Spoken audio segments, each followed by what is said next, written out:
Be seated. Let's go ahead and call the matter we have specially set. Yes, Your Honor. Calling line item number 1 for the Roman Catholic Bishop of Oakland, case number 23-40523, and I'm moving the parties in the Zoom over now, Your Honor. Okay, why don't we start with appearances in the courtroom? Good afternoon, Your Honor. My name is Anne Marie Utz, U-E-T-Z. I'm with the law firm Foley and Lardner. I'm counsel for the debtor. We have with me my client representative, Paul Bongiovanni, as well as our financial advisor, Charles Moore of Alvarez and Marcel.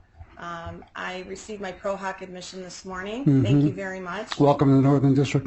Thank you very much. I'll allow my partner to introduce himself. Okay. Thank you. Sure. Good afternoon, Your Honor. Matt Lee of the law firm of Foley and Lardner. Also want to thank you for the prompt entry of my pro hoc vitae you bet. order. And I'm a partner in the Madison office of Foley and Lardner, and a partner for the debtor. Okay. Anybody else in the courtroom expect to make an appearance today? Okay. Let's do the Zoom, folks. Good afternoon, Your Honor. Jason Blumberg for the United States Trustee. Okay, good afternoon. Anybody else? And, Your Honor, the parties are being moved over. Apologies for the delay.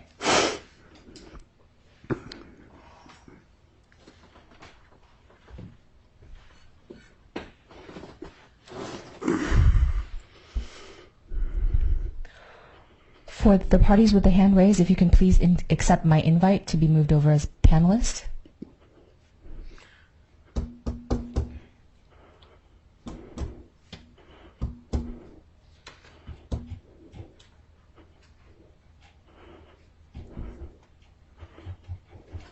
What we gain in inclusivity with Zoom, we lose some crispness.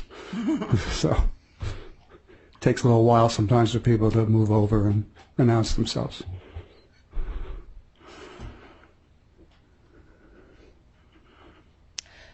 Your Honor, that's the only appearance on Zoom. Okay, let me take a minute.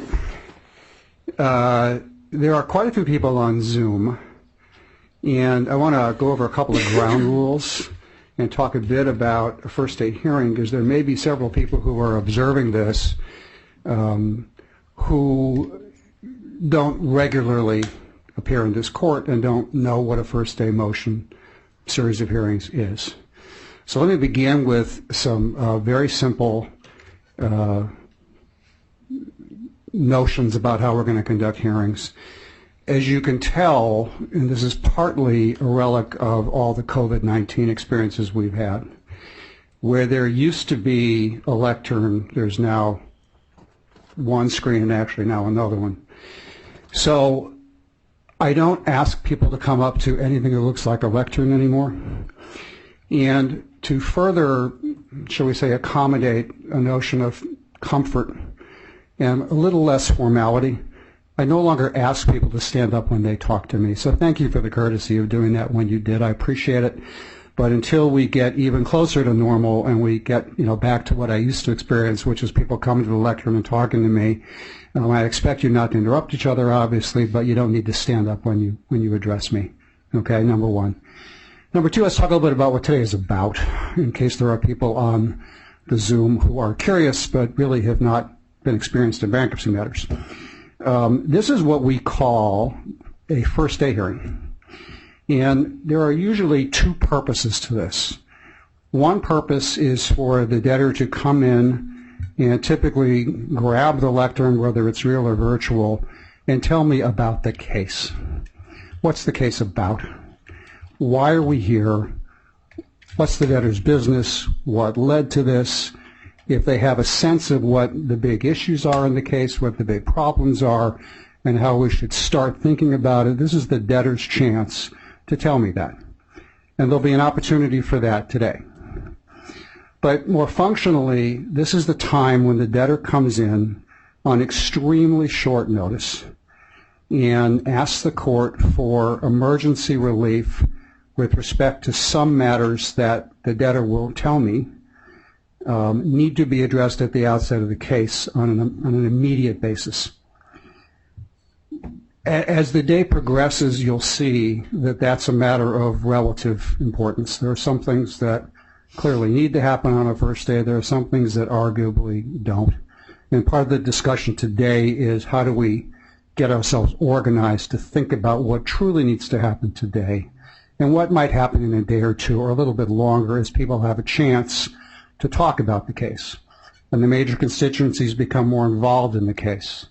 And we get a better sense of what the case is about and what the real exigencies are. And that's a process that some of it may be resolved today, some of it may be resolved in 2 weeks, some of it may be the result of longer conversations. We'll just see. So we'll address all that as we go. So with that, I have a couple of practical questions at the outset. Number one, can anybody tell me where we are with the formation of a committee? Mr. Blumberg, do you know that? Your Honor, Jason Blumberg for the United States Trustee. The solicitation notices went out yesterday. Our website has a copy of those solicitations. We're hoping for responses by May 17th, and our hope is to appoint a committee as soon as possible after that. It may take a few days because we'll have to talk to the members or the interested parties, but our hope is to do it as quickly as possible. All right, so I take it that with that there was nothing informal, Ray, a committee prior to the commencement of the case, and the debtor may know that better than anybody. You were not dealing with an informal committee. All right. I will note that my immediate read of the paper suggests that the top 20 are all folks who would have tort claims. So I don't know who the commercial vendor creditors are beyond that. We'll find that out. May I ask the U.S. trustee, if you're not able to tell me, it's okay, but as you solicit folks, do you expect this as a mix of some tort claimants and some commercial creditors, or do you know yet? Your Honor, Jason Blumberg for the United States Trustee. As the court pointed out, the top 20 list appears to be all tort claimants. Right. Initial solicitation, at least the targeted solicitation, will be towards tort claimants, but we did post the solicitation materials on the website. We have not received, as far as I know, any responses. I don't know yet. Okay. All right. So we are at least a week away from a committee, or maybe a little bit longer? Your Honor, I think it's a little longer because the deadline is May 17th. We'll want to talk to the people that are interested, and the United States Trustee will need to make a decision, but okay. Our hope would be as shortly after that as possible. All right. Well, then let me turn to my second question. Les Mazus, do you want to say something? I think I could offer something to the court, Your Honor, Sure. and frankly to Mr. Bloomberg. Anne-Marie Utes for the debtor. In compiling the top 20, they are all tort claimants, Your Honor. Yep. And we did note on the top 20 list that our estimation for purposes of the top 20 is that they are all in excess of any non-tort commercial trade type creditor. We really don't have much of those to speak of at all. Yeah. And you do have one secured creditor, right? We do have one secured Which is creditor. an affiliate. Yes. For lack of a better word. You may not like, the affiliate may not be exactly the word that one would use in ecclesiastical circles, but for our purposes it works, right? I nodded right away, Your Honor. I beg pardon? I nodded right away. All right. Okay. Got it. All right. And that's the only secure creditor. Correct. All right. So there ain't a lot of bank debt here, right? Nope. Looks like, okay. All right. Okay. Then let me go to my next question. I did receive, and I was grateful for, the U.S. trustees' thoughts on the motions today. So let me begin with either of you addressing whether before or after that filing you have decided it would be good to table any of the motions that you have nominally on today for further discussion. Your Honor, we have had discussions with Mr. Bloomberg. My partner, Matt Lee, is taking the lead on the first day motions after I provide introductory remarks to the court, if it pleases the court. Yeah. I believe that we have resolved a number of issues. We may stand down on a couple of issues pending the final hearing. I don't believe that any of the motions are wholesale being withdrawn as a result of those discussions, but we made substantial progress before the hearing. And in candor to the court, we've been speaking with the United States trustees since last Thursday, and they've been very cooperative in working with us and communicating with us. Okay, good. All right. Well, let me turn the question slightly and ask Mr. Blumberg whether I read your objection, but I don't take it as the last word. You may have other thoughts. So, are there any of the motions on for today that you would suggest to me in whole should be deferred for some period of time? Your Honor, Jason Blumberg for the United States Trustee. I don't think I would suggest that, Your Honor. Okay. The motion that concerns me the most in terms of whether it needs to be granted today would be the ceiling motion. That's something I think a committee could weigh in on, but that's my preliminary thought, Your Honor. Okay. Is there anything else beyond what you put in the objection that you want to suggest particularly should wait for a committee? I've got your sense of that from what you filed, but any other thoughts along those lines? Your Honor, Jason Blumberg for the United States Trustee. With respect to the motions that we did not lodge an objection to, we do oppose interim allowance on the terms set forth in the motions themselves. So I guess the answer to that is we don't think those motions need to be deferred. Okay. Well, let me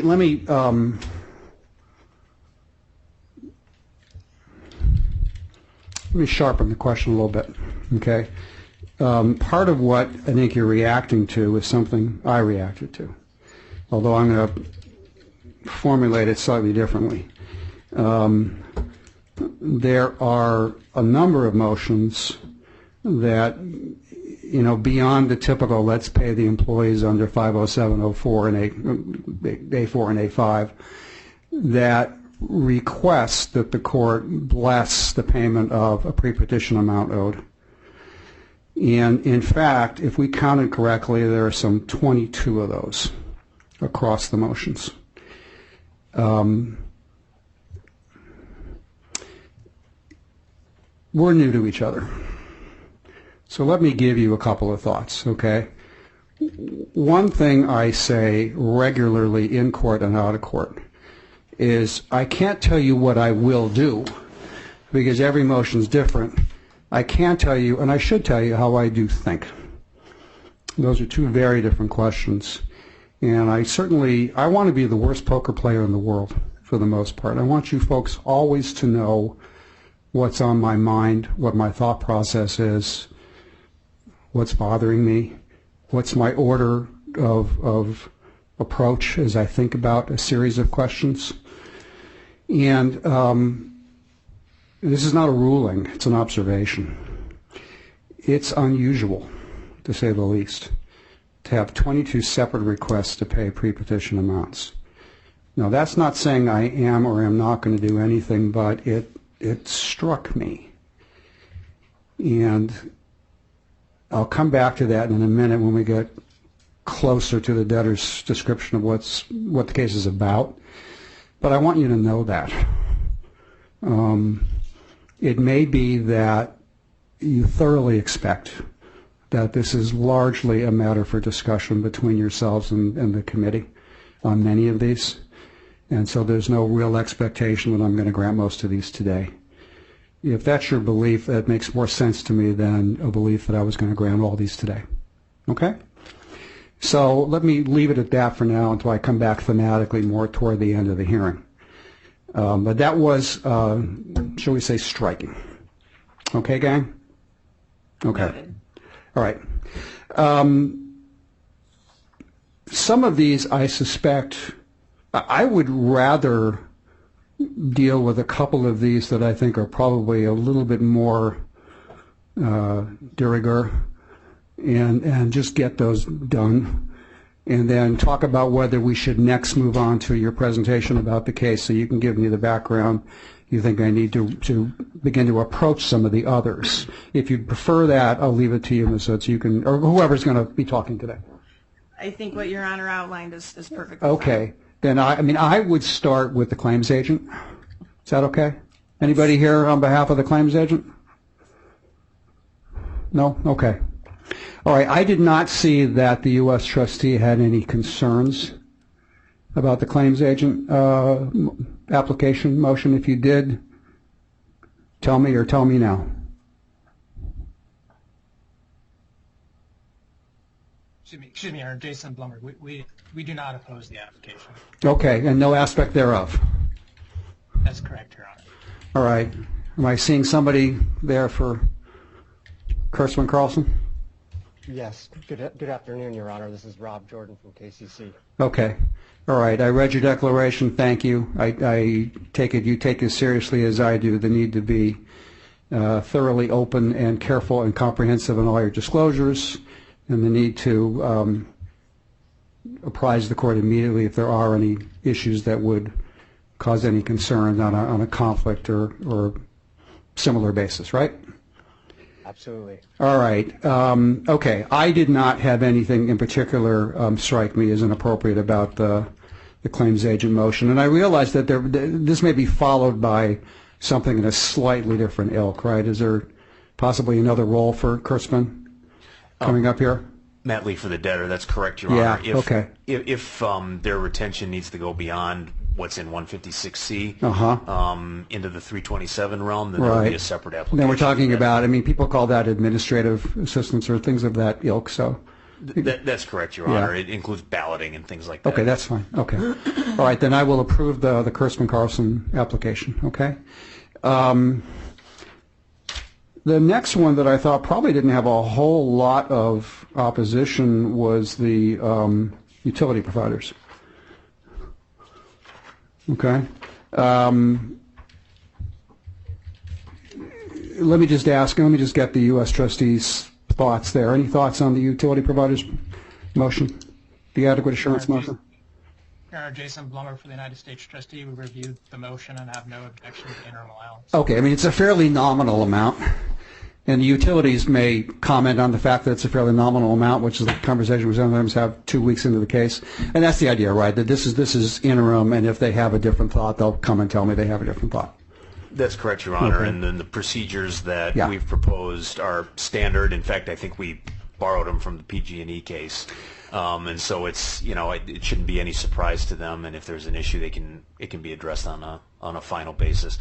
I probably shouldn't tell you this, but I will, because I think the judge has to be self-deprecating every now and then. I was involved in what we used to call PG&E 1 back in 2001, and I had responsibility for a lot of first-day motions. You'll never guess the one I didn't think of until the very last second. Utilities, Your Exactly. It was a great irony and not lost on anybody that the one thing I had sort of put to the end that I'd almost forgotten was the utility motion for utility. So let me ask for the record whether there's anybody here or on the Zoom who wants to oppose or object to the interim grant with respect to the adequate assurance for utility providers motions. Okay, that's approved. Are we anticipating a comeback in about 2 weeks? Did you have something else in mind?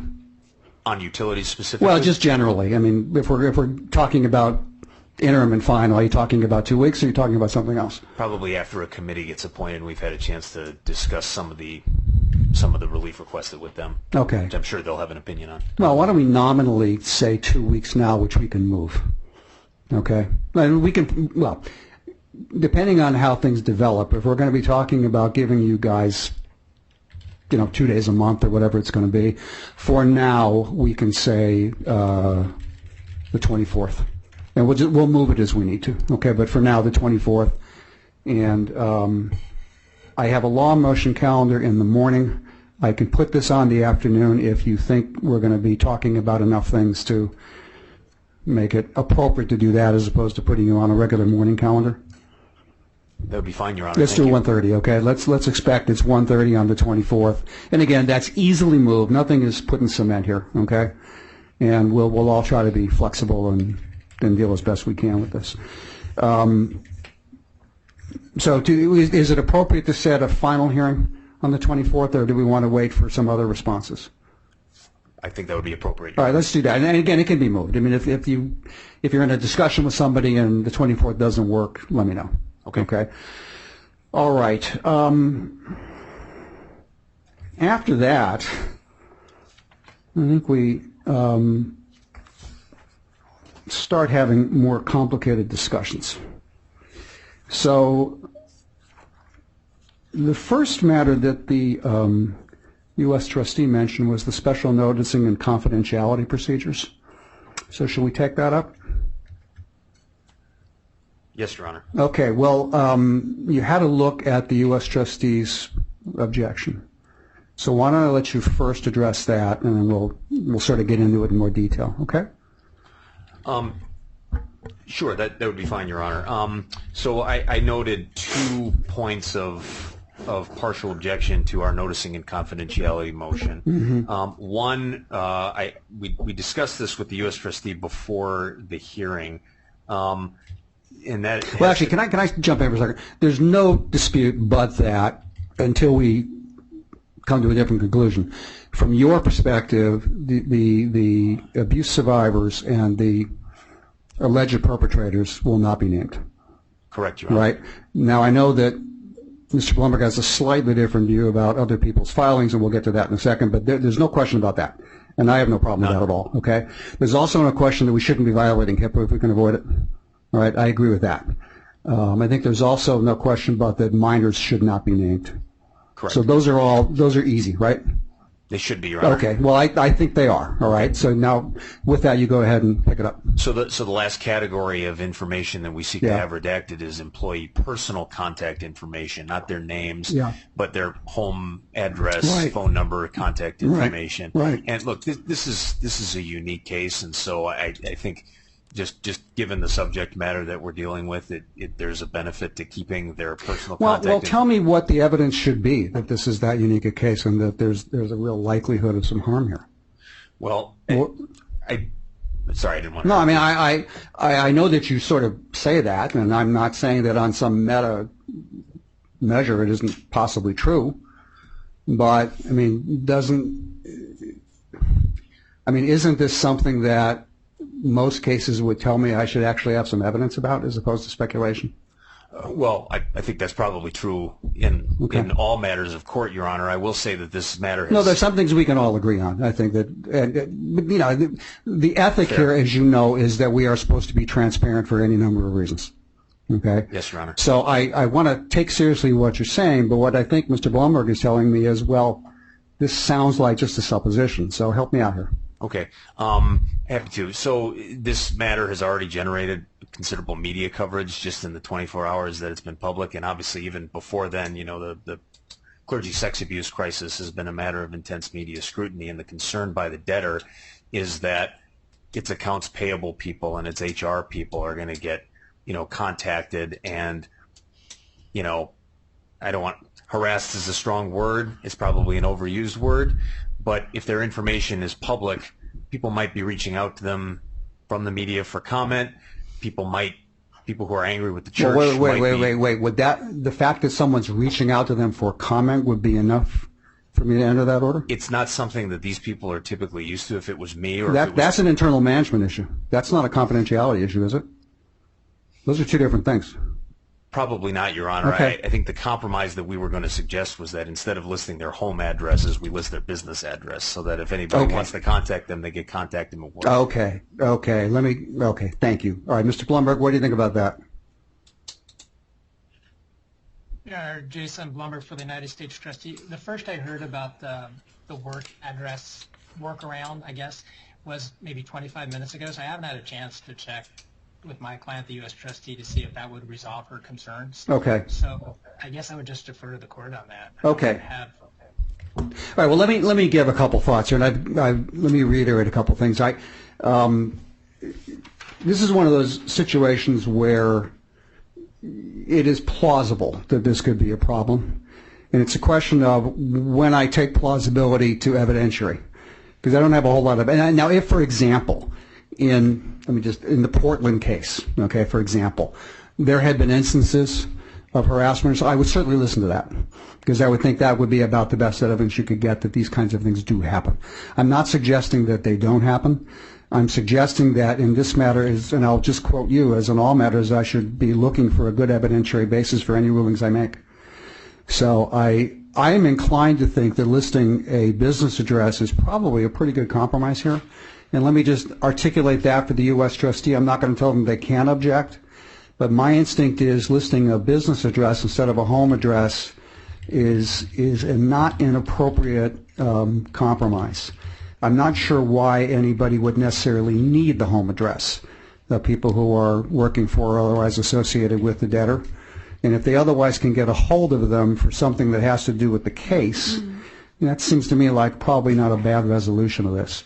So, Mr. Blumberg, you can talk about it with your folks, and I'm happy to sort of hold on to this for a day or two and let you get back. And if we need to have a quick phone conference about this or other matters, we can do that on a very short-term basis. But my instinct is that's not a bad compromise. Okay? Thank you, Your Honor. All right. Was there anything else about that motion that you wanted to chat with me about? About the confidentiality? Your Honor, this is Jason Blumber from the United States Trustee. Our other concern was not that the debtor be permitted to file the name of abuse survivors under seal, the names of those accused of abuse under seal. Our concern was that the court would require all other parties to do the same at this juncture of the case. We think that relief is premature. And I would note from a practical perspective, when the United States Trustee appoints a committee on this case, she'll have to disclose the names and only the names of the committee members, which they will have to agree to serve on the committee. So the court enters the order, at least as contemplated right now, and that could be problematic. So we think that secondary request, that this relief binding on everyone else is premature. Okay. Well, let me turn to the debtor and say, without meaning to be, well, I mean, when's this going to come up? It's clearly going to come up in connection with the committee. And there's nothing we can do about that, I suspect, unless you have a different idea. If you do, I'm all ears. I don't, Your Honor. Okay. Committee membership is voluntary, and they know that if they join the committee, they're going to have to be public. Okay. But when is this otherwise going to become an issue? Is it going to become an issue in the first month of the case? I believe it may, Your Honor. Okay. Give me a sense how.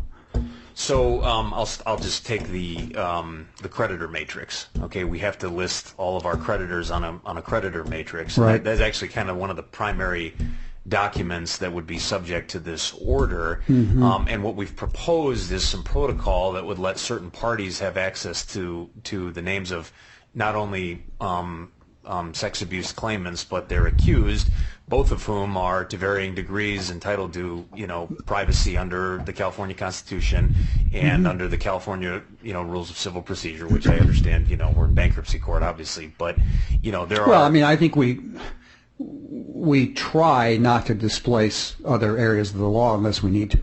Yes, right? Your Honor. Would that be fair? Totally fair. Okay. That would be the first instance I could see it coming up. We also have to list our schedules. We have to list all our creditors on our schedules. Okay. But that's you doing the listing, right? That's us, correct. But is that what you're objecting to, Mr. Blumberg? No, Your So Honor. you have no problem with any of that, right? That's all perfectly okay. All right. Okay, so go ahead. I'm sorry. So then after that, once we get into the claims process, Yeah. to the extent a sex abuse claimant survivor is making an accusation against somebody, a specific individual, or against a specific entity that was listed as a co-defendant in a state court action, that under California law, subject to some exceptions I can get into, but under California law, those accused are also entitled to have their identities kept confidential, and so that's part of the reason we want the obligation on us to be extended to other parties. Well, can I ask you a question? Yes. We're gonna, maybe not today, but not too far into the case, we're going to talk about things like how we're going to do a meeting of creditors and what the claims process is going to look like. I mean, that is right in the middle of that discussion, isn't it? Yes, sir. Okay, so that's a conversation I think we can have in much greater depth and detail then, is my instinct, right? Agreed, and to be clear, we're just asking and we for should, I think, and probably. we absolutely should, and we need to, and it needs to be a multi-party conversation. Got it. We're just asking for interim relief Okay. until the court and the committee and other parties have had a chance to Well, weigh then, in. in that spirit, let me turn it back to Mr. Blumberg and say, look, if this is going to have to be the product of a very thoughtful and very compassionate series of conversations, what would be the harm now in entering the order on the theory that it could be revisited either on the exigencies of some bankruptcy requirements or whatever else in 2 weeks, a month, 2 months, and I would keep an open mind about that. What's your reaction to that, Mr. Blumberg? And I mean, would be without, you'd be reserving your rights to argue in a month this isn't working, or we should be doing something else, or goodness knows what. What's your reaction to that? Your Honor, Jason Blumberg for the United States Trustee. I don't know if there would be any harm, but on the other hand, we don't know if there's any document someone is seeking to file that would implicate this concern. Our concern is that this is a first-day hearing brought on approximately 24 hours notice. Yeah. I've had notice of this hearing, but I'm not sure a lot of other people have had the same amount of notice that I've had. Bankruptcy is supposed to be a transparent process. This is a sensitive case, and I think before this kind of sweeping kind of relief is granted, I think it would behoove the court to have the input from a committee at the very least. Well, would it be would it be better to enter the order provisionally today and let the committee tell me why it's a terrible idea or going too far or should be honed in some other way? Or would it be better not to do it today and to run the risk that somebody files something in the next 2 weeks, and at that point there's really not much you can do about it? What do you think? Your Honor, Jason Blower, I understand it's hard to unring the bell once it's been rung. Yeah. I think there are remedies in the code to seal documents that have been filed. Okay, so are you telling me that it would be, rather than have the sweeping order, shall we say, it would be better to allow parties to move to file something under seal if they're going to name somebody? Is that your thinking? Absolutely, Your Honor. If a party wishes to seek the court's authorization to file a document under seal, okay, that's a process that we would not oppose. All right. Mr. Lee, give me your reaction. What if they don't wish to file it under I'm seal? thinking the same thing. Okay.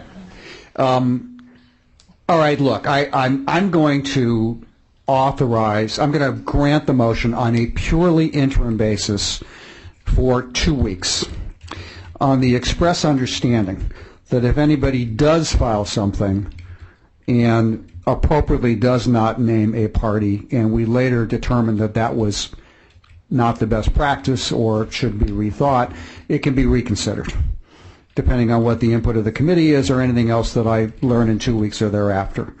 Okay, I just think for now it's probably the better course to go ahead and safeguard that for everybody's goodwill and for the sake of some immediate consistency in the case.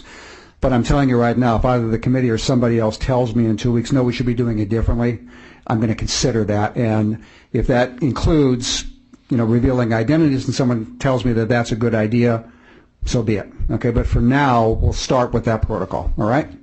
Thank you, Your Honor. Can I just clarify?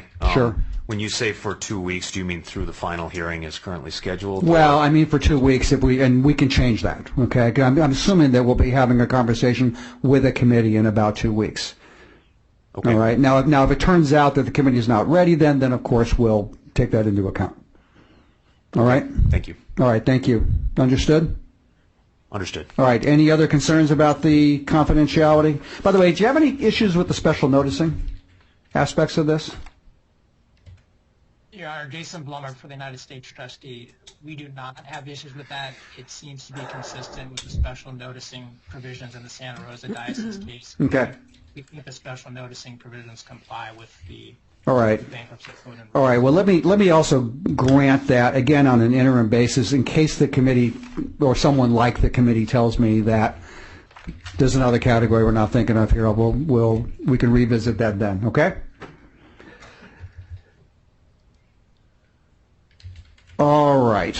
Let me turn to the debtor and see if you would prefer to pause now and go ahead and give me your background, shape of the case, comments, or whether you'd rather go through a few more of the motions. Up to you. I'm happy to give Ms. Utes some airtime here. Let's do that. So Okay. I think it would be helpful to the court to set the table for. Yeah, those we're getting into a slightly different area here, so yeah, I think it's a good idea. Okay. Thank you, Your Honor. Okay. Thanks, Your Honor. Anne-Marie Utes for the debtor, and I will say that we heard you with respect to your comments on the pre-petitions, 22 separate requests. We've already passed a note to our client and to our financial consultant Okay. to consider if any of those are a highest priority, and we may ask for. Well, I may help you with that. I'm sure that you will. So we may ask to break just to speak with them for a minute before that motion's brought. Well, I mean, and look, I hope you will not take it as a crushing defeat if I tell you let's take these up in a week or so after people have had a chance to look at them. Right? I mean, this is a very iterative process, as I know. I mean, you all know that. People on the Zoom may not know that. They may think we're setting things in stone here. We're not necessarily. This is a very cooperative and iterative process. Okay, I'm sorry to interrupt you. Go ahead. And Your Honor, we're grateful for being heard on the short notice. Sure. It goes Sure. to Your Honor and to the United States Trustee. Sure. Your Honor, I would like to spend just a few minutes giving you some background so that you can get to know the debtor in this case and others in the public who are at the hearing. I want to just briefly introduce, as I did, Paul Bongiovanni. He's with us in court today. He's the Chief Financial Officer for the debtor. We did file our voluntary petition for Chapter 11 relief yesterday. Your Honor, the debtor has been under the leadership of Bishop Michael Barber for approximately the last 10 years, since 2013. I want to make a statement so it's clear what our objective in this filing is. We filed Chapter 11 because the debtor believes that the Chapter 11 filing is the best way to ensure a fair and equitable outcome for all survivors of clergy sex abuse, and to provide just compensation to the innocent people who were harmed, while also allowing the diocese to stabilize its finance and continue its sacred mission entrusted to it by Christ and the Church. And we look forward to working toward that objective with the stakeholders in this Chapter 11 case and with this court. By way of background, just to describe the diocese to Your Honor. By the way, I've read everything. You have. Okay. Well, I'll highlight just a few things. No, I mean, don't take that as that's not meant to suppress you, but I've read everything. I owe you that, and I do it. Okay. Thank you, Your Honor. Yeah, you're welcome. I think that some of these statements are important even for those who are attending by Zoom, and that's the audience that we're speaking to as well. Yeah. The Diocese of Oakland was established in 1962 in Northern California, and when I talk about the diocese in this case, I'm referring to the geographical footprint of the diocese. It spans roughly 1,467 square miles. It crosses 2 counties, Alameda and Contra Costa. It's situated along the eastern shore of the San Francisco Bay. Under canon law, Your Honor, each diocese is divided into distinct parts known as parishes. These are ecclesiastical entities, and they consist of communities of the faithful whose pastoral care is entrusted to a pastor whom the bishop appoints to serve and to which he is assigned. Each diocese and each parish within a diocese is a separate public juridic person under canon law.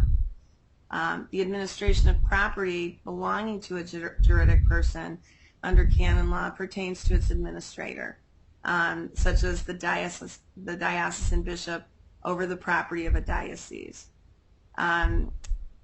Here, the diocese consists of 82 parishes and missions. 159 diocesan priests serve the diocese, which is the debtor. 160 religious priests. These are priests who are located within the geographic footprint of the diocese, but who are not employed by the debtor. There are 35 extern priests within the diocese and 118 permanent deacons. The debtor estimates that it serves approximately 550,000 resident Catholics within the diocese, and in addition assists approximately 260,000 people through its ministry and charitable services. The debtor provides resources, programming, spiritual leadership, and other services both to local Catholics as well as the East Bay community at large. This includes substantial support for the poor and minority communities. To carry out its Catholic mission, the debtor works closely with its 82 parish churches, which are within the diocese.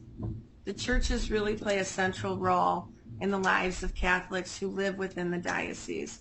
and they are responsible to administer key aspects of the Catholic faith, including the sacraments such as baptism, communion, confirmation, marriage, and bereavement, including funeral support, last rites, and grief support. Your Honor, in this particular case, none of the churches within the diocese are separately incorporated entities under California law. To the extent the bishop holds goods belonging to a parish, including, for example, real and personal property, he does so in trust for the benefit of the applicable church.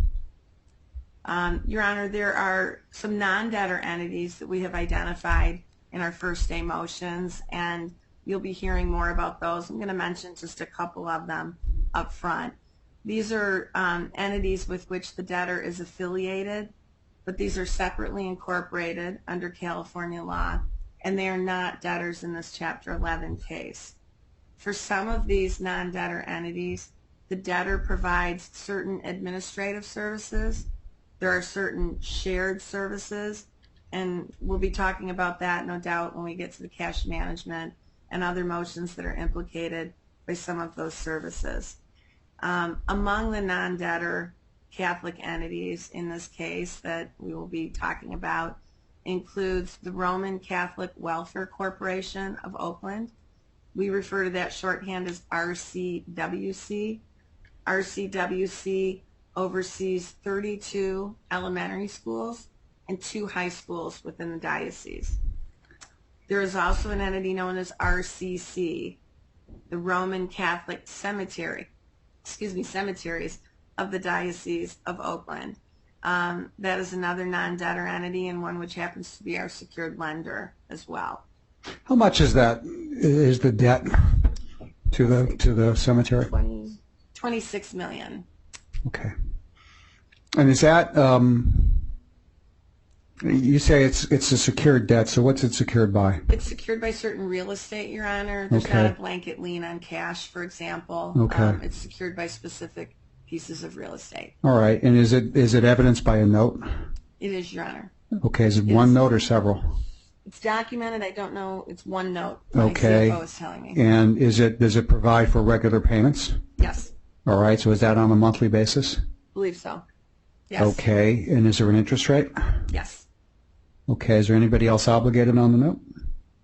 I don't believe so. Nope. Okay. How much is that a month? Just out of curiosity. If I may ask my CFO to Please. respond, Your Honor. Yeah. Thank you. I'm sorry to interrupt. I'm just kind of curious. No, I You guys, appreciate yeah. the questions. Thank you.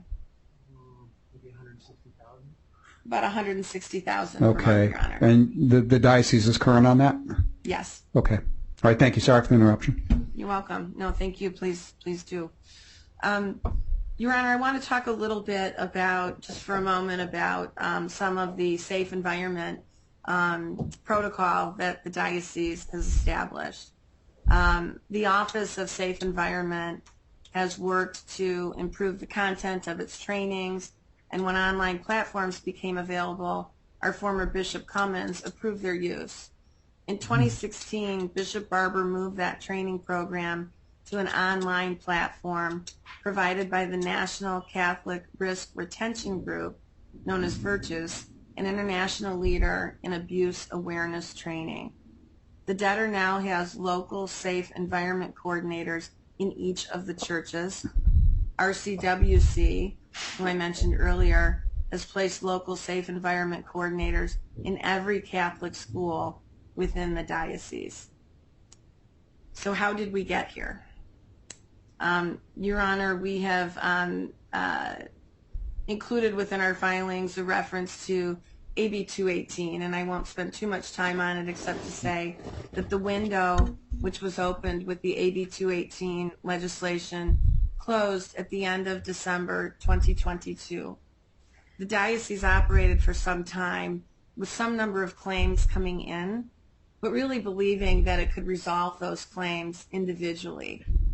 It became very clear, not only in late 2022, but indeed in early 23, because of the lag time associated with the state court process for those claims being filed and then eventually working their way through the clerk's office, it became clear only in late 2022 and early 2023 that what we thought had been some smaller number of claims that we would be able to resolve individually and in a focused way were too numerous to resolve outside of a Chapter 11 case. We now have approximately 336 claims of which we are aware. Those are not all.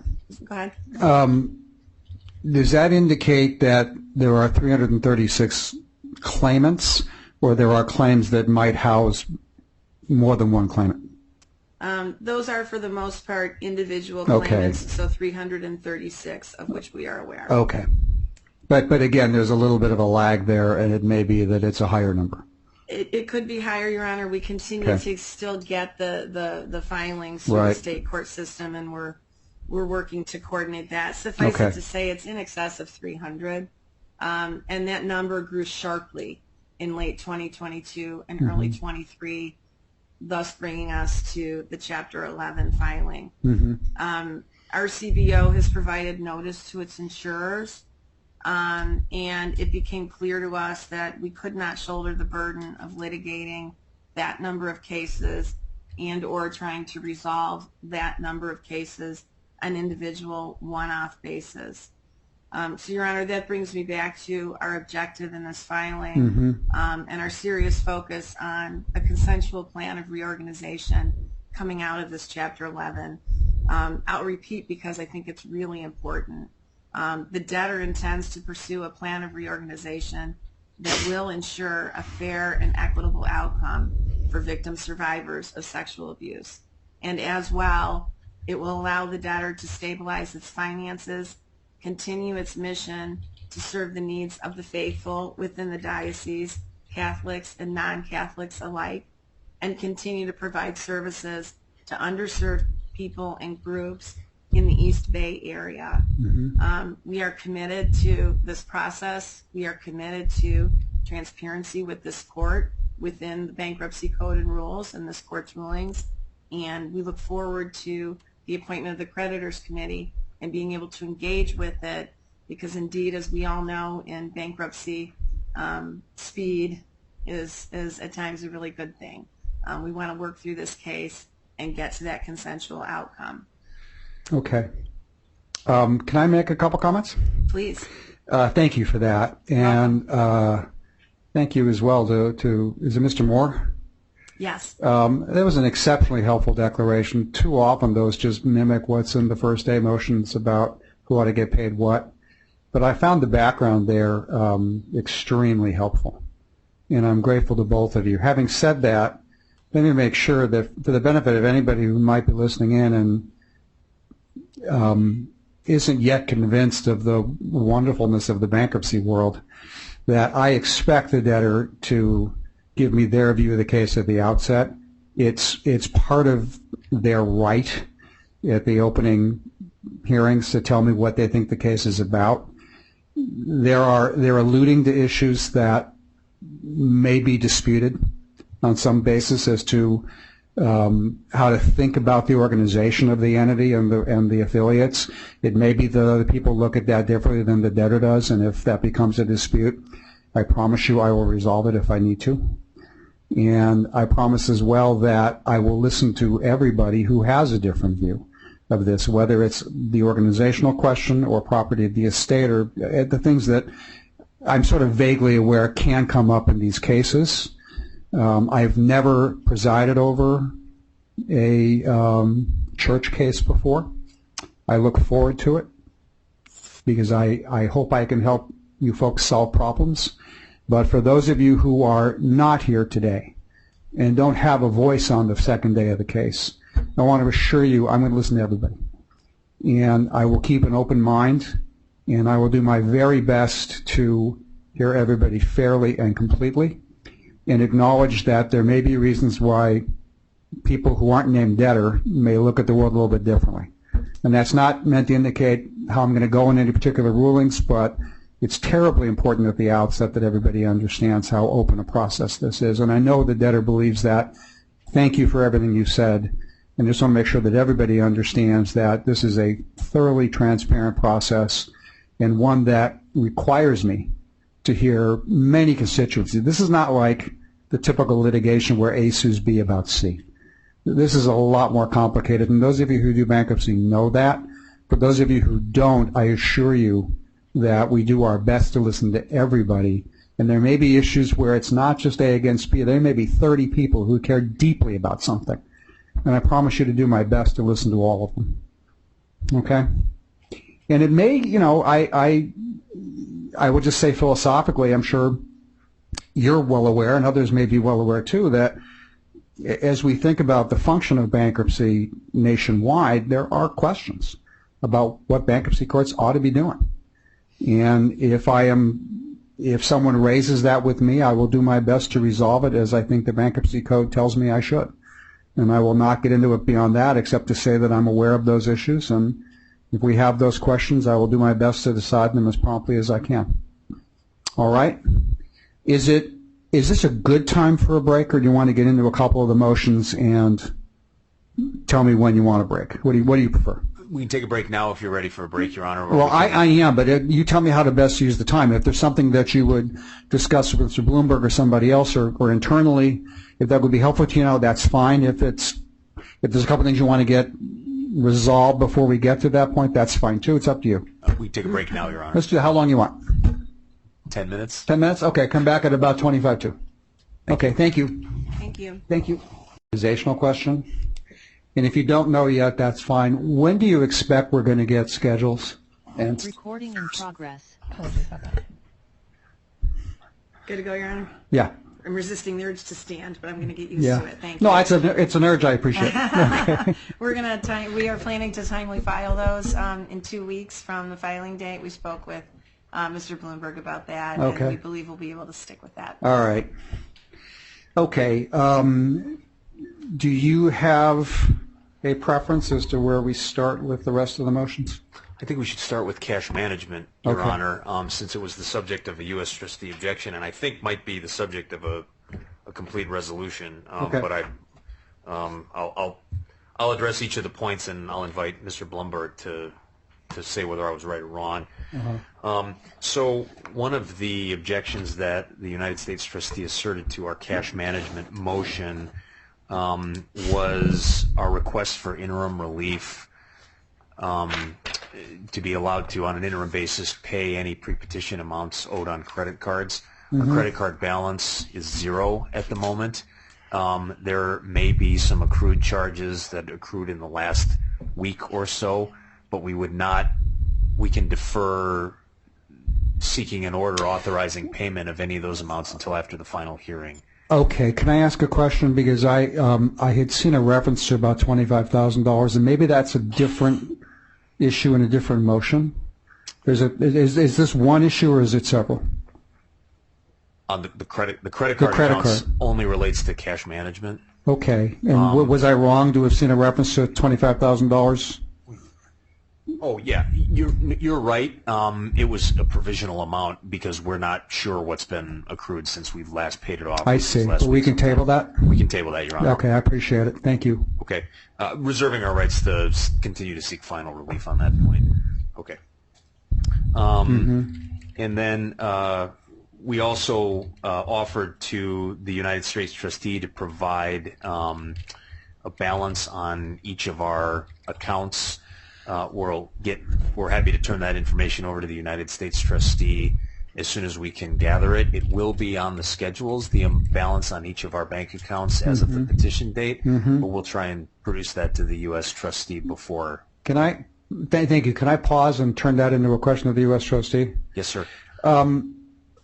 Bloomberg, can you help me out with whether your concern was whether the amount in any particular account for insurance purposes or something else? Yeah, thank you, Jason Blumberg for the United States trustee. Unless the accounts at the banks are designated as debtor in possession accounts, then those accounts won't have the protections of the authorized depository agreements, which means then that the accounts will only be protected up to the extent of the FDIC insurance limits. Yeah. Because we don't know the balances in the accounts, we don't know whether FDIC insurance will protect the estate against the risk of loss. Okay. Can I subject to Mr. Lee probably saying the same thing, can I see if I can jump to a conclusion here? This is something that's it's just going to have more dialogue between the parties, so I'm not going to enter any orders on that today, I take it, right?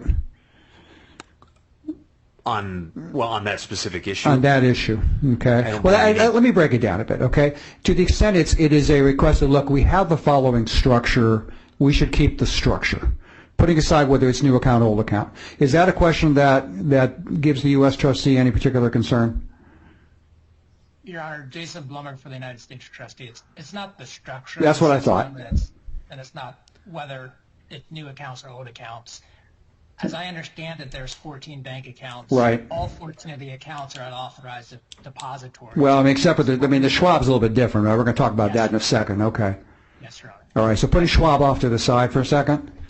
Yes, putting Schwab off to the side, what we'd like to see is the debtor, within a date certain, convert the accounts of the financial institutions to debtor possession accounts, because that will trigger the authorized depository protection. Have you talked about what that date certain ought to be? The U.S. trustee proposed within 15 days of the petition date.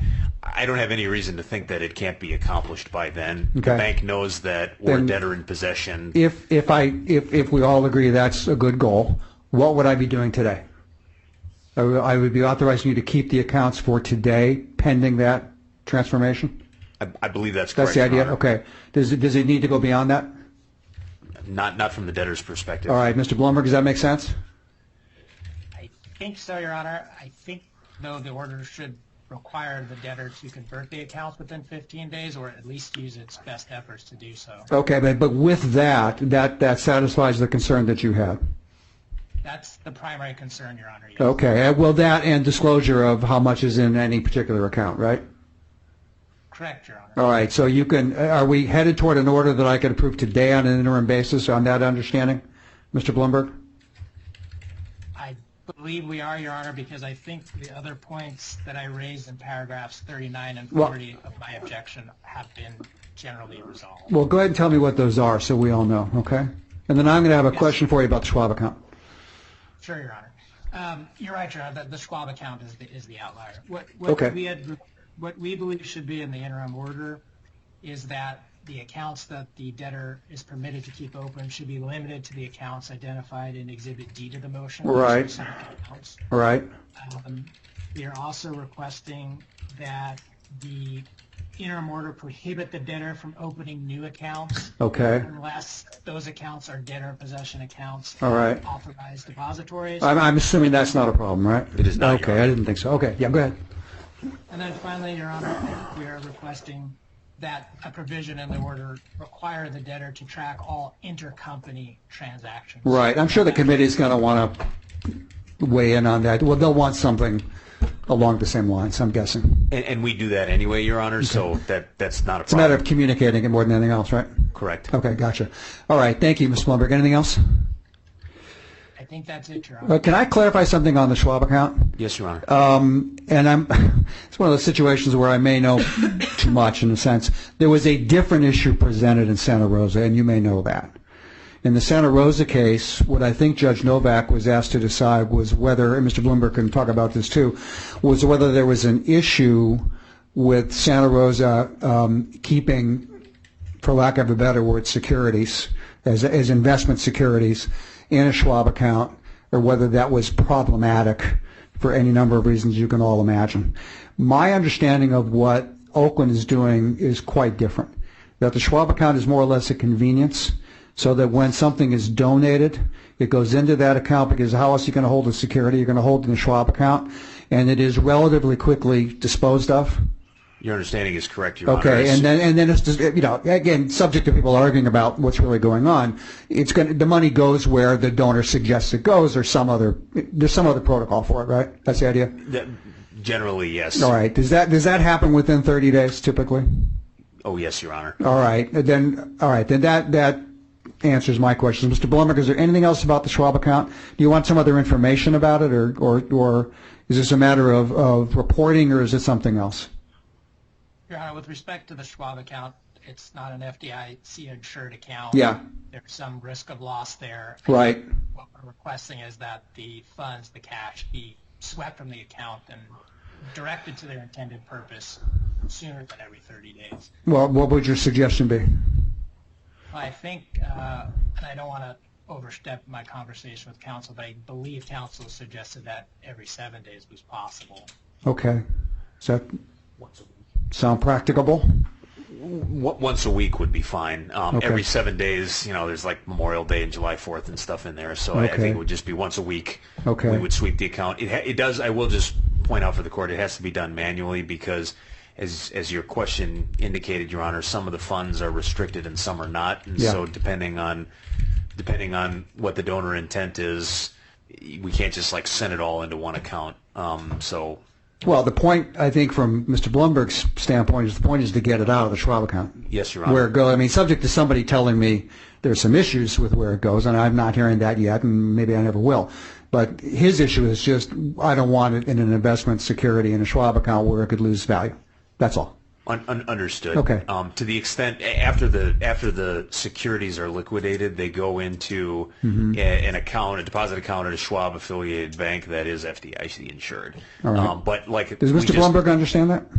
Did you understand that, Mr. Blumberg? I'm not sure. It was in my motion, but it was a long motion. So. Yeah. I'm not sure I understood it, so if I didn't, let's see if he did. Your Honor, Jason Blumber for the United States Trustee. I understand that the monetized stock goes into different accounts. Yeah. I don't know exactly what accounts those are off the top of my head. Our perspective is that to the extent the funds are going to be deposited into a debtor account, it should go into a debtor in possession account and an authorized depository. If the debtor takes the position that these are not funds that belong to the estate and they go to a different account, well, then that should be tracked, and then that might be an issue for a committee to look at, but not necessarily for this motion. All right, make sense? Makes sense. Can the order reflect that that's going to be done on a once-a-week basis? The order will reflect that Okay. once a week, at least, the debtor will take any cash sitting in its Schwab or Schwab affiliated account Okay. and put it in one of the accounts listed on Exhibit D to Okay. the motion. All right, and then I think the other aspect of this was, for how many of these accounts will there be checks? Check stock? Okay, but those will all within a certain period of time be designated as debtor in possession on the check stock, right? Correct. Okay, is there an agreement about how fast that ought to happen? Is that the same 15 days? I think in our motion we said that we expect it within 30 days. I know they've been ordered, so they may show up later this week. Okay. Mr. Blumberg, any issues there? Any concerns? Your Honor, no concerns. All right, well then, is there anything else on your mind before I ask if anybody else wants to be heard on this?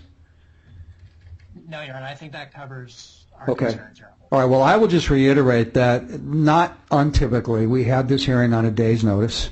I think that from everything I can tell, the notice was what I would have expected in terms of who got notice and, how detailed it was about what we expected to be doing today. So even though this is fairly quick, the order, I think, also provided, and I'll just reiterate that under these circumstances, I'll let people raise objections at any time up to my disposition. So we've heard from the U.S. trustee. I'll ask now for the record if anybody else in the courtroom or on the Zoom participation wishes to raise any concerns or objections or oppositions to the cash management motion as modified by today's discussion. Okay, hearing nothing, that's approved. Okay? Thank you, Your Honor. Mm-hmm. Okay, where to next? I think, should we go to wages, since that's the third and final motion that the U.S. trustee raised the written objection to? Mm-hmm. Okay. By the way, what's the amount of the benefits allocation? I have to look that up, Your Honor. You might want to look. You might not want to look for your motion for that. Oh, in the code, Your Honor? Yeah. You're talking about the priority cap under Yeah. 507A5? Yeah, I mean, I think you got it right on the A4. I'm not so sure you got it right on A5 unless I misread your motion. It's a little bit lower number.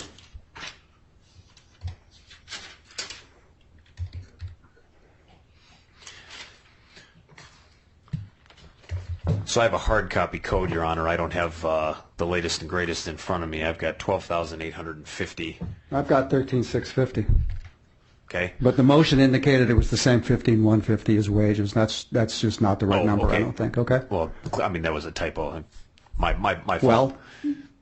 Well, there are typos. Sorry to misstate the law, Your Honor. Well, no, I mean, I read these things. I Okay, believe so you. let's be careful. I believe you. Thank Okay, thank you. you. So the 1 second. Heeding Your Honor's point about there being a lot of items for which payment of pre-petition amounts accrued but unpaid are being requested. There are a couple of things that the debtor is willing to, subject to its rights to seek final approval, punt for purposes of interim approval of the rest of the motion. One of these is the health benefits for retired priests. Okay.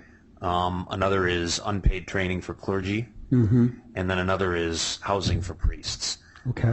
We don't expect any amounts to come due on the interim period, so we're happy to push those off to the final period. Okay. Maybe that none come due, at that point either, but for now, we don't need you to grant us relief on those points. Okay. Can I turn it around?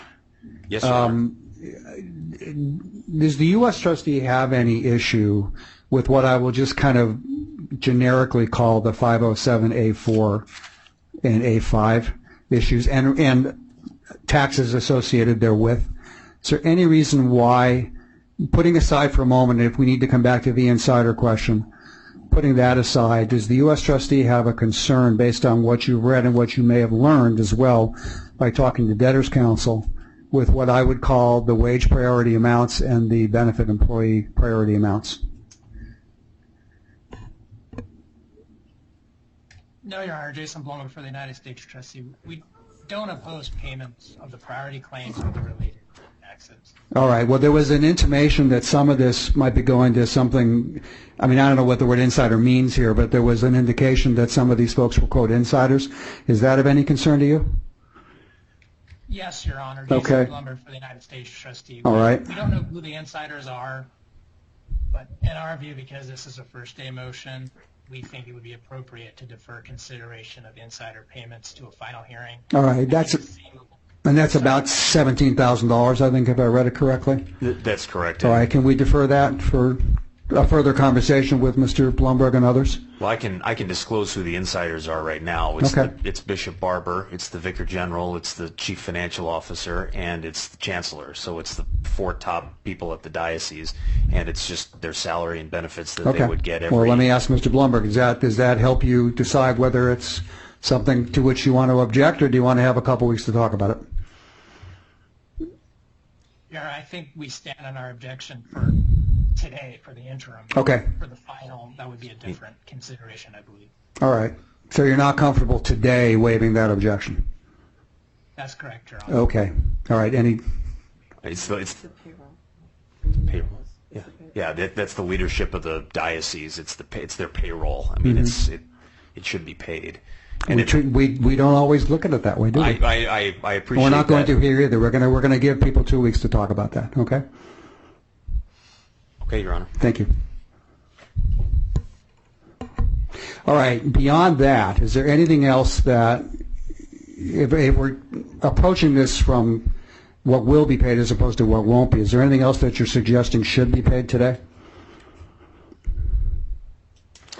I mean, by the way, everything else is just being deferred. I'm not making any judgments about this one way or the other. I'm allowing Mr. Blumberg to have some further thoughts and the committee to come in and have some further thoughts and tell me what they think. Okay?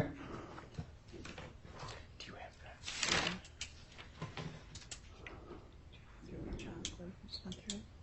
He's got it marked up. Right here.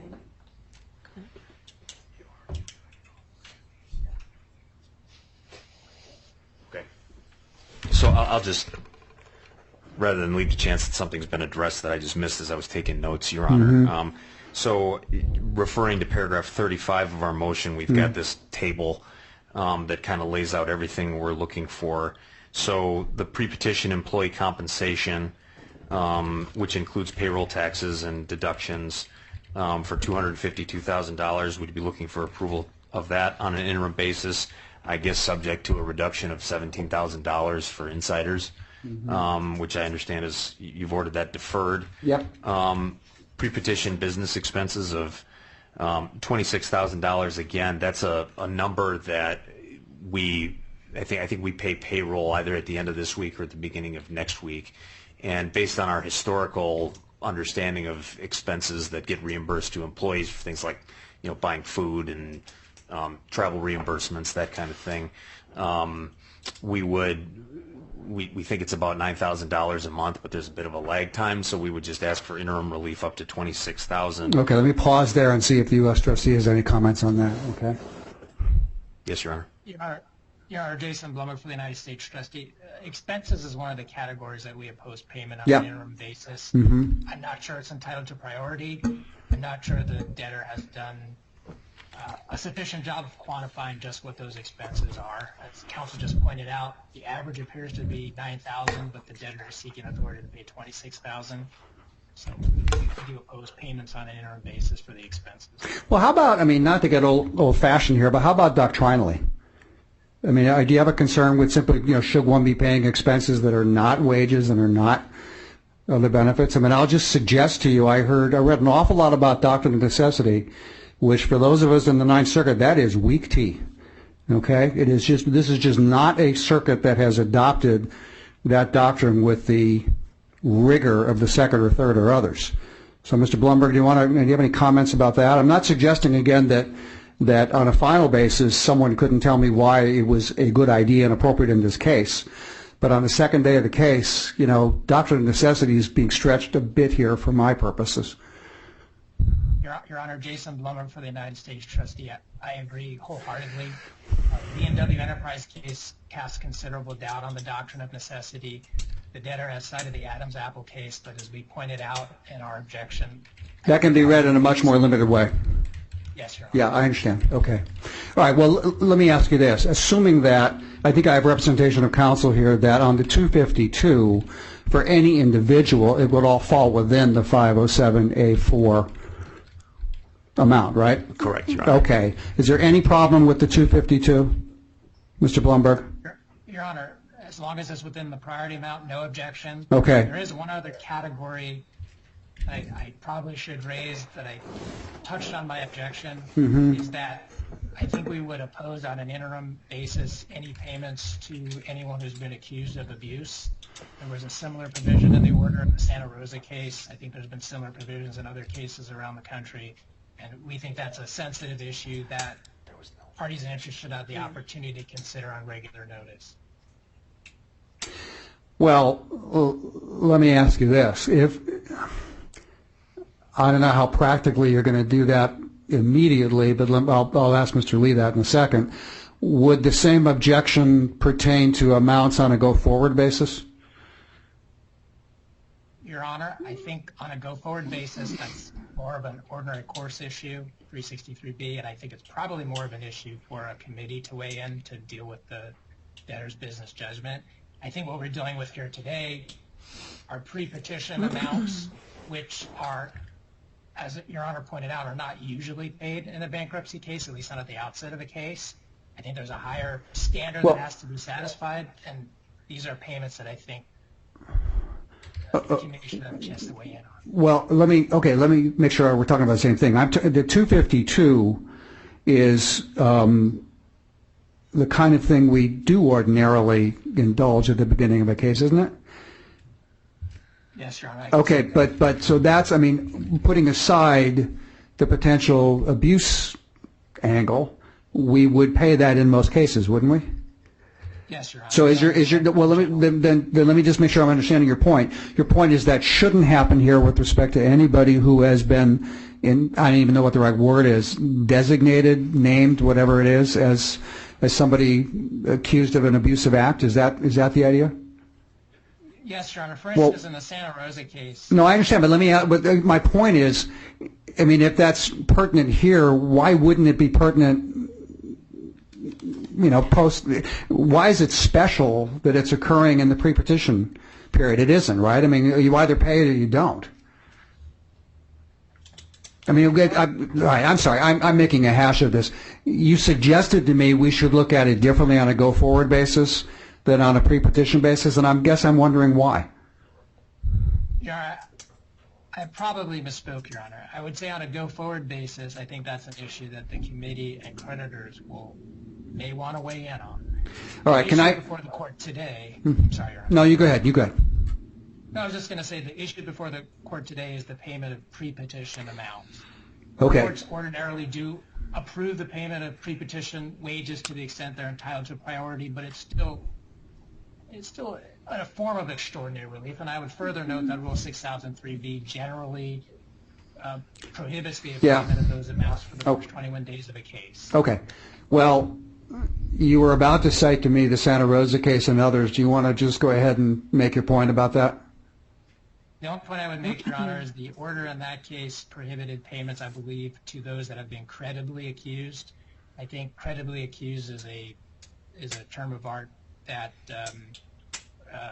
reflects that perhaps the diocese has identified someone as being subject of credible allegations. So there's a level of agreement, at least in that case, with respect to who's been credibly accused or not.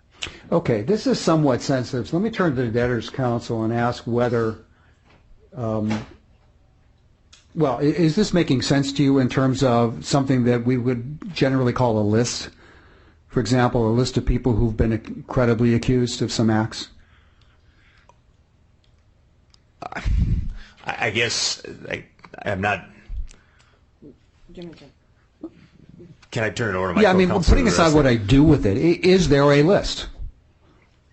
Your Honor, if I may, Anne Marie Utes Yeah. for the debtor. Uh-huh. When we talk about what is a claim, who has been credibly accused, who is a defendant in a lawsuit that has worked its way through the state court requirements to become an actual case in the state court, these are, and I'm not meaning to, it's a very complicated question and answer. Can I make it simple? Please. I am colloquially aware, which doesn't do any of us any good, but I am colloquially aware of a concept of a list that a diocese may create and maintain of individuals who have been, quote, credibly accused of abuse. Now, if there is such a list, there is. If there isn't, there isn't. So if the answer is there's no such list, then we have to figure out what we do about that. If that's the answer, that's the answer. So what I can say is there was a credibly accused list as of 2019, and none of those people are still active, so they wouldn't be reflected. So this would be a null set. That's correct, Your Honor. All right, let me turn to Mr. Blumberg and say, Mr. Blumberg, do you want to react to that? I mean, it may be something that simply has to be developed further once we have a committee and they make the kind of points that committees are inclined to make in these cases.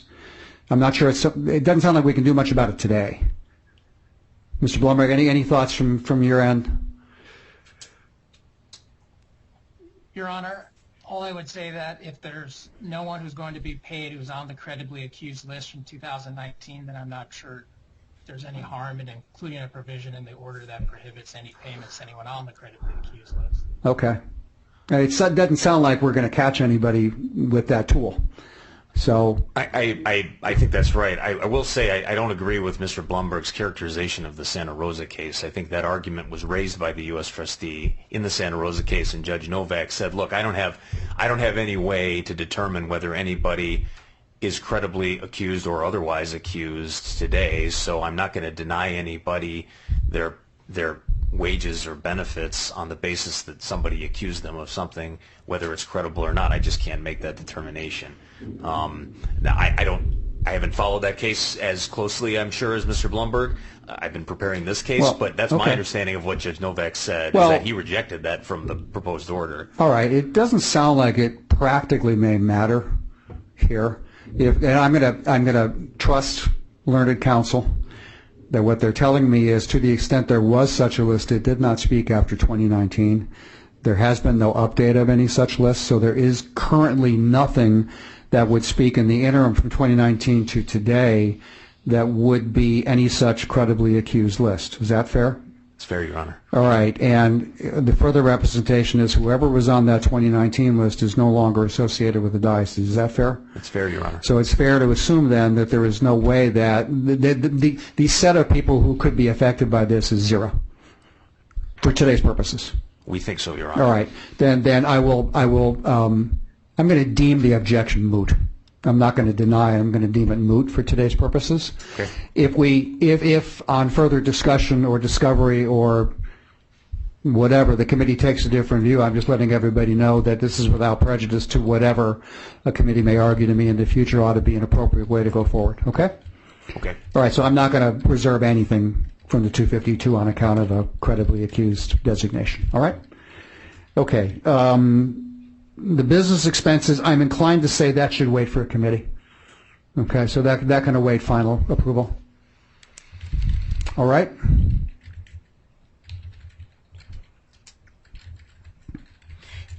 May I ask a clarifying question about that, Sure. Your Honor? For any business expenses accrued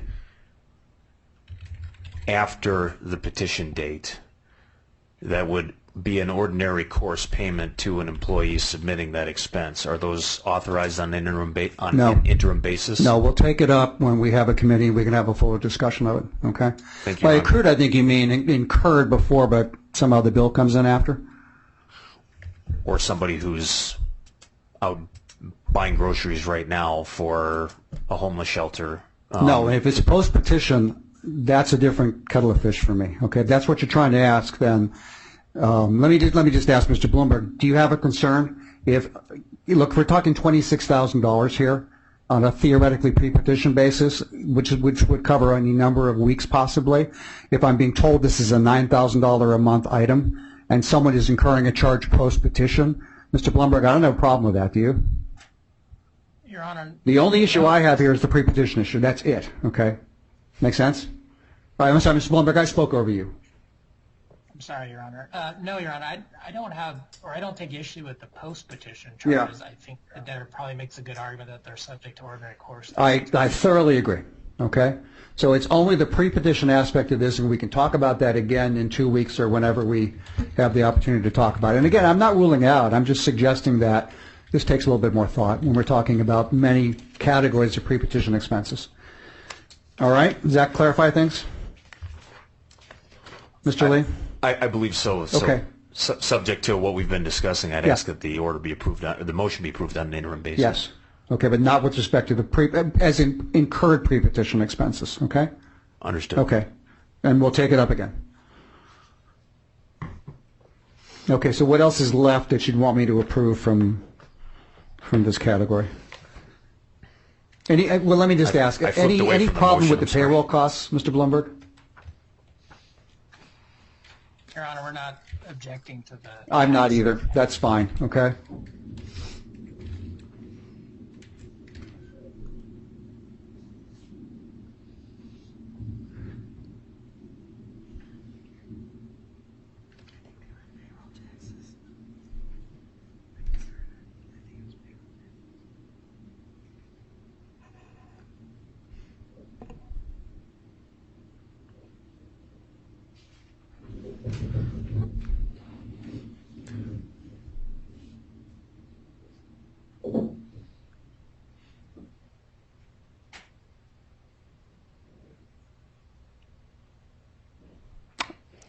I thought you were reading the chart, Your Honor. Well, I'm anticipating your next category, so go ahead and tell me.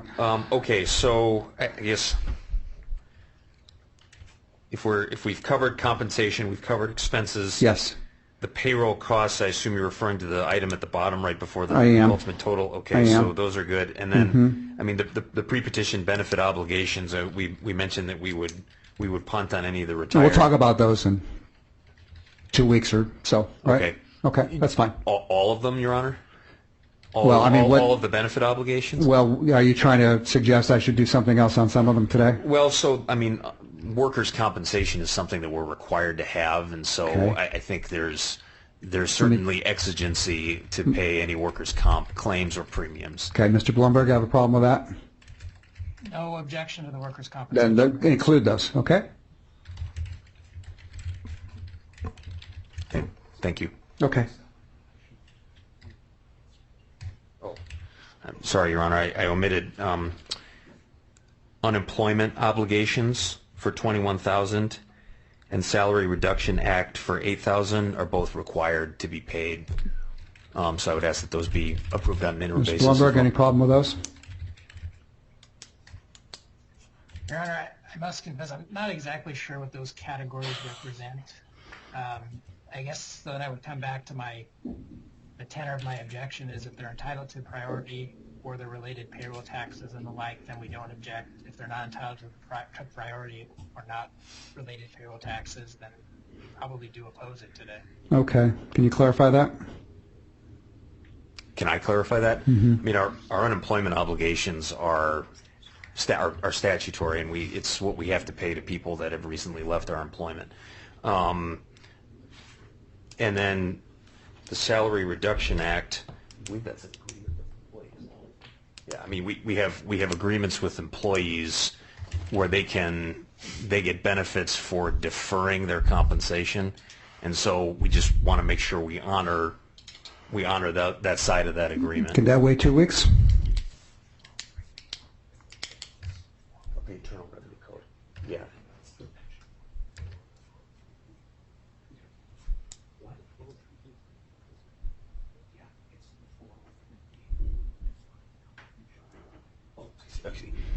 I'm sorry. It's here. Just getting some clarifying points. It's under Section 403B of the Internal Revenue Code. Those are required payments.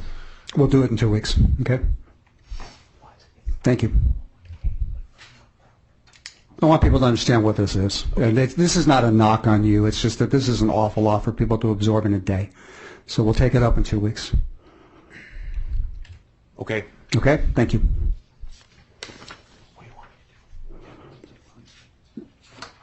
Does that take care of that list? I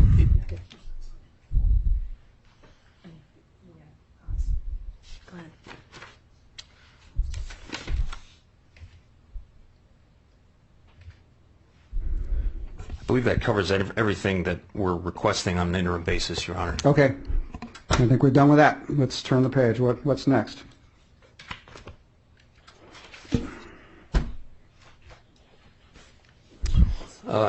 We can turn to the insurance motion. Mm-hmm.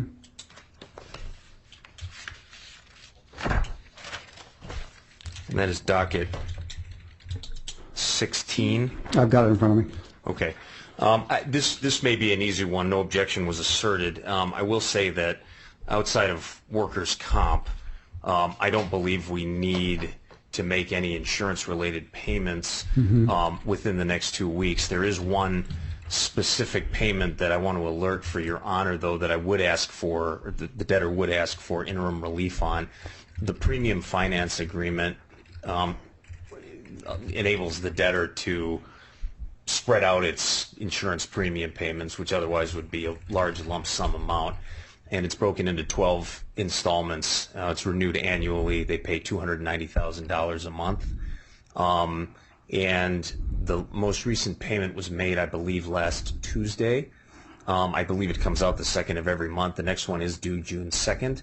I'm anticipating, since we've scheduled the hearing for May 24th, which I want to come back to before we're done.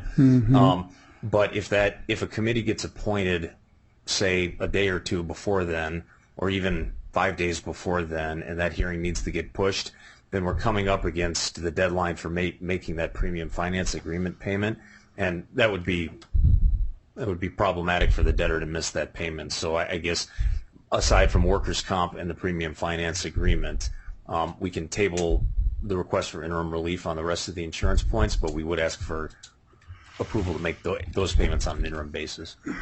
Mr. Bloomberg, any thoughts? Your Honor, Jason Blumber for the United States Trustee. I think we want the debtor to have proper insurance in place, so we don't oppose this request. Let me just ask you, is this something you should be assuming under Section 365? Is this an executory contract, or it's just a payment? I haven't given that much thought. I presume it is. I presume it is an executory contract. Why don't you put it forward that way, and we can have a hearing in a week? So file a motion to assume the Yeah. premium finance. I mean, I'll tell you what, I will shorten time so that that may be heard on the 24th, and I will hear it then. Okay? I promise you. It's a lot of money, and I think it might be an executory contract, and if anybody's going to think about something I'm not thinking of today, I'd like to have their input. All right? Don't take that as hostility. I just want to do this the right way. That's all. Okay? Understood, Your Honor. Okay, so we'll put that in a slightly different category. Okay. So I guess in that case, we would ask for interim approval to make any workers' comp. All right, Mr. Bloomberg, any problems with that? With workers' comp No, Your claims? Honor. All right, that's No, approved, Your okay? Honor. Okay?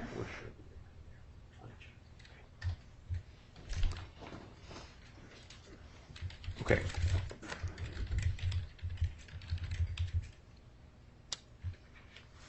I believe that leaves the abuse survivors assistance motion.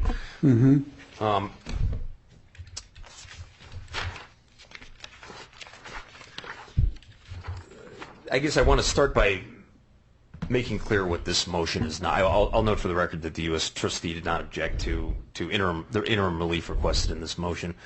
I want to start by just saying what this motion is not. It's not requesting to make any payments on any claims. It's not requesting leave to make any payments on account of settlement agreements. No court has ordered that I read all that. the debtor do these things. This is an important aspect of the debtor's ministry related to the primary reason that the debtor's before you, Your Honor. And of all the pre-petition obligations that it has outside of the stuff that it's required to maintain by law, this is something that's very important to the debtor. And specifically being able to continue to provide counseling for survivors of clergy abuse, and to be able to continue to maintain the safe environment that it has strived to create in its schools, in its churches, in the non-debtor Catholic entities, is something that's very important to the debtor. The money we're requesting is not significant in the grand scheme of things, given the benefit that we think that this brings to the East Bay community, and the value it has to the diocese's ministry. I'm sorry, to the debtor's ministry. Do we just lose the U.S. trustee? We might have lost everybody on the Zoom. I don't know. Might have timed out. There they are. Okay. Okay. We're requesting. We believe that on an interim basis, any outstanding pre-petition amounts that would come due before the final hearing would be about $33,500. And then we believe the total universe of potential pre-petition amounts that would come due post-petition would be $67,000. We're not asking for final relief of that $67,000 number. We're just asking for interim approval to pay these amounts. Make a couple comments and ask you a question. As I understood it, there are two big pieces of this. And one piece is supporting the programs that benefit the abuse survivors. Another piece is your in-house training. Is that right? Or have I got that wrong? Well, yeah, the other piece is we call it safe environment. Right, but that's directed inward to educate folks who work at the diocese. Is that right, or is it something else? It's that in part. There's also a live scan fingerprinting of anybody who wants to come in and volunteer in the church, so that in full criminal background checks that gets expensive. So, and that's we want to be able to encourage people to continue to do that. And as a result, we want to make sure we keep our license agreement with Virtus, for example. And just any amounts that we're going to get invoiced in the next week or so for stuff that happened in April or before the petition. Ms. Bloomberg, you got a thought about this? I got a question or two. Your Honor, Jason Blumber for the United States trustee. Oh gosh, you froze. Mr. Bloomberg? It was kind of a pre-petition claims that don't appear to be entitled to priority. Okay, Mr. Bloomberg, you froze there. Can you go ahead and start your presentation again? Sorry. Sure. I've been having some technical difficulties. I apologize. Yeah. I was just going to say it's somewhat of a unique motion. Yeah. Our program, we thought about it long and hard because the claims are not entitled to priority as far as we can tell. Yeah. On the other hand, the program seemed to be extremely important, particularly considering why we're here today. And so we decided not to object to the interim approval of the motion, Your Honor. Okay. Let me give you a thought or two from my perspective.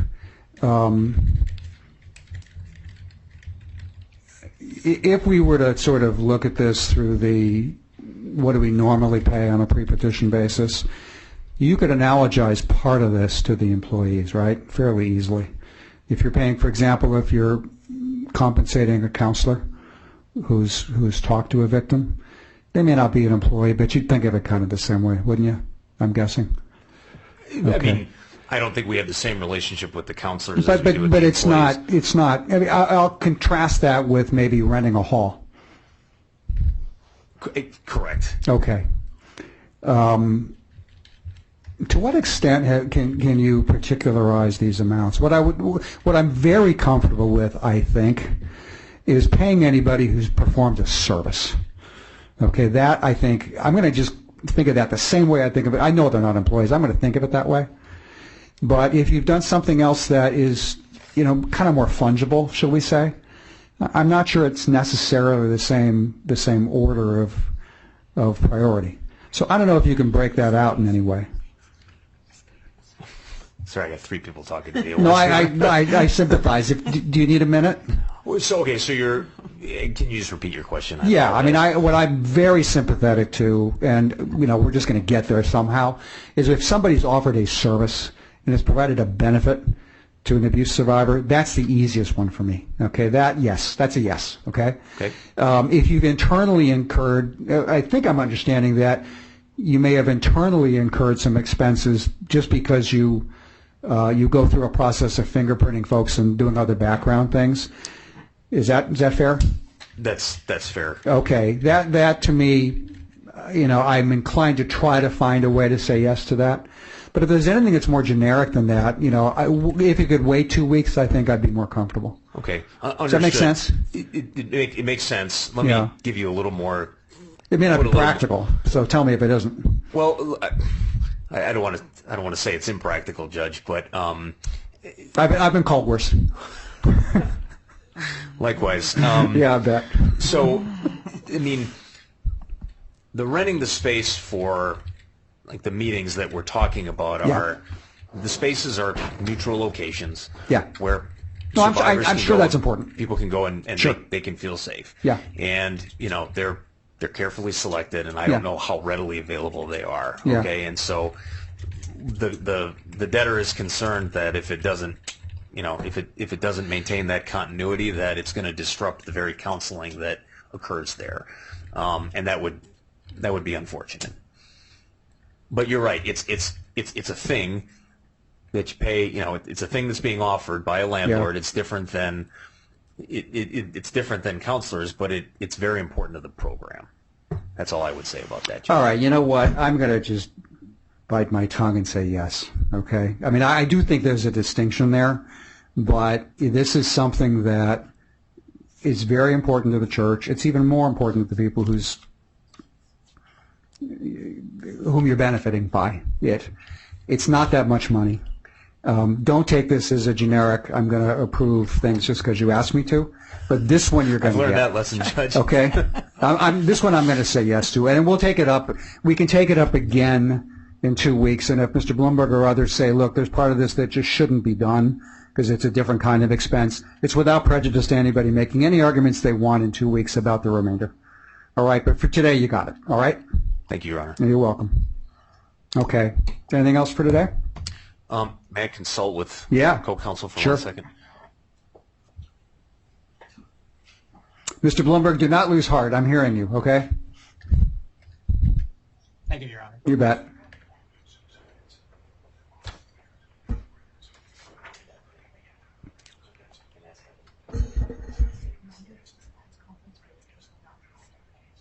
Yeah, we're gonna.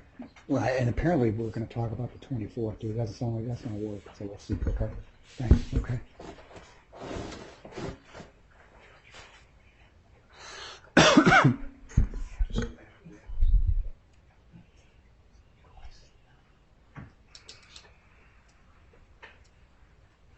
If you folks need 5 minutes, I can come back. Would you Maybe, like Your that? Honor. Would That would be helpful? fine, Your Honor. Would that be helpful? Yes, please. All right, I'll see you. Well, tell you what. Do you need 10? 5. We'll take 10. Okay, very good. I'll see you in 10. I Thanks. always take that. Okay. Recording in progress.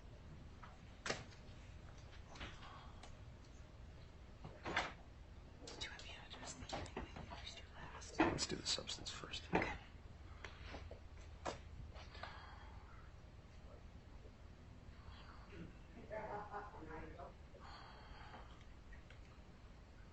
That was wages, right?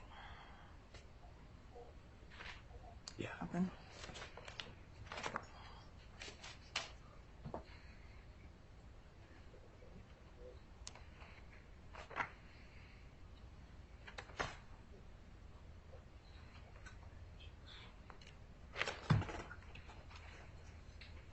Please come to order. The court is back in session. Okay, everybody have a seat. And before I forget, I think somebody wants to remind me that we may need to clarify the 24th as the next hearing date. Okay. All right, now that I know I won't forget it, what's on your minds? Okay. If it please the court, may it please the court, I'd like to just revisit one aspect of your ruling, if you'll just indulge me on one brief point. And I want to apologize to the court for not being better versed on this. It's been a busy few days. The payments owed to the employees under Section 403B of the Internal Revenue Code, it's the equivalent of a 401k payment that a for-profit entity would make. Well, we're a not-for-profit entity, so we have to make those payments under 403B. They're employee withholdings. I'm not. We may have to withhold it on when payroll goes out on Monday. It's the employee's money. So I guess I would ask Your Honor to revisit that aspect of your I'm not ruling. going to, thank you. Okay. Okay.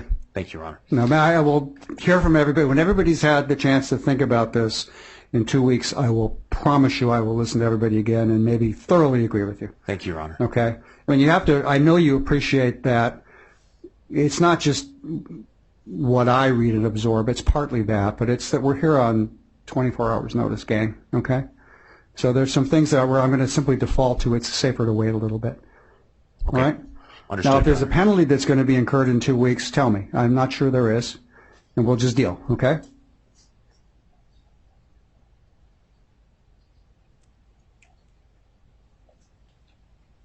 It's just the employee's money that's we're withholding, which wouldn't get paid into their 401k equivalent. Well, it may well in that's 2 all I know weeks. of. Okay.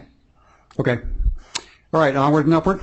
Yes, Your Honor. Okay, what's next? I think that does it for the first day motions, unless I'm overlooking any. I think you. Okay. I'm not. I think we're concluded as far as I can tell for that. So logistically, the 24th? Turn it to Miss Yates. Okay. Thanks, Your Honor. Anne Marie Yates for the debtor. We have had communication from some counsel for claimants regarding a conference which is scheduled in the state court proceedings for the 24th. Okay, so that's a bad day. That is a Okay. bad day, and we respect What's a better their day? request. A great day would be the 23rd. Sure. Oh, wow. Hang on. Let me talk to Your the Honor's, keeper of the calendar here. Your Honor's open on the 23rd all day. I'm sorry? Your Honor's open on the 23rd All all right, the day. 23rd works. What's a good time, folks? The same if we could, Your Honor. 1:30? Sure. Okay. All right. Or thereabouts? Okay. So Thank the you. 20, and you'll include that in the notice? Yes, we will, Your Honor. Okay. All right. Anything else for today? Not from us, Your Honor. All right. And does anybody else, I don't know who's been listening in other than Mr. Bloomberg. I'm prepared to conclude the hearing, to thank the debtor for all the hard work they've done to get us to this point, to thank Mr. Bloomberg and the Office of the U.S. Trustee for the very hard work they've done. If anybody else at this point wants to express a thought or an opinion, I'm all ears. This will not be the last chance for people to do so, but it is the first get-together. If anybody has a thought, Do you want to set a further objection deadline before the hearing on the 23rd? well, I'll do it this way. I'll say if anybody's going to do anything in writing, it should be noon the day before, okay? Okay. Other than that, I will hear people orally, as I just do. Of course, okay? Your Honor. Okay. So you can put that in the notice, all right? Thank you, Your Honor. Okay. All right, I'm not hearing anything from anybody who might be assembled via Zoom. So anybody else in the courtroom have any comments, thoughts, observations, critiques? No? Okay. All right, thank you very much. Thank you, Okay, Your Honor. see you on the 23rd. By the way, if there is a development and there is some reason to come back before then, you know where I work. Thank you, Your Okay, Honor. and I am one of those judges who very enthusiastically grabs the provisions of 105. I have status conferences at almost the drop of a hat. So if something comes up that's a problem, I'm going to tell you right now, this isn't an order, but it's an indication that I will hear you guys on at least no more than 48 hours notice on a status conference basis if something comes up that you just didn't anticipate and you think we can talk about meaningfully. All right? Noted. Understood? Thank you, Your Honor. Okay, and we can take up on the 24th too whether you want to reserve particular dates and afternoons for, I was at 23rd, thank you, okay. We can take up other logistics issues there, all right? And Understood. just give that any thought that you think would be helpful and we'll talk about it. Thank you. All right? Okay, thank you very much. Thank you. Okay.